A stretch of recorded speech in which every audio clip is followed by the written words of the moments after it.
God is not the author. Certain people wrote the Bible. They transcribed it, for sure. From what?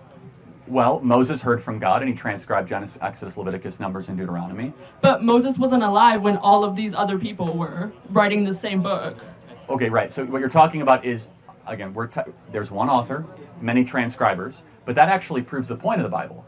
Because if there was only one person that wrote it, then it might have been just kind of one person's opinion. Instead, you have Solomon, who wrote Proverbs and Ecclesiastes, King David, who wrote Psalms, and then you have Matthew, Mark, Luke, and John, and then you have Paul, who wrote 1st and 2nd Corinthians, Romans, and 1st and 2nd Timothy, Titus, and Jude.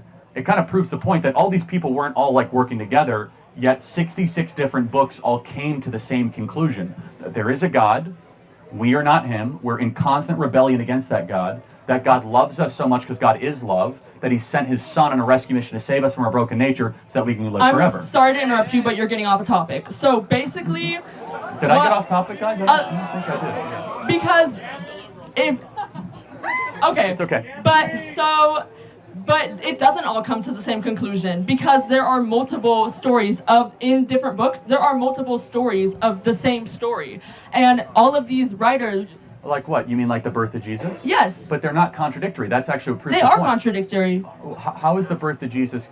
Explain to me. I'm... Some of the stories say that it happened at a different time. Some of them say that they happened at a different place. No, that's interesting. So that's not contradictory. That actually proves the point. So for example, if right now, God forbid, there was a big car accident, and there were 5 witnesses.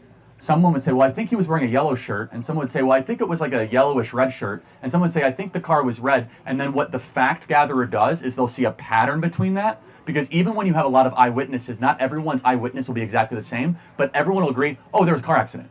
And that's how the birth of Jesus was. They weren't disagreeing that there was a virgin birth or that it happened in Bethlehem, but some of their details might have been inconsistent, which actually proves the Bible is true. It proves that they were not all deriving off the same canonical document. It proves that these were 4 different accounts that went out to try to find the truth, and people might have had different variations of it, but they were talking about the same elemental events.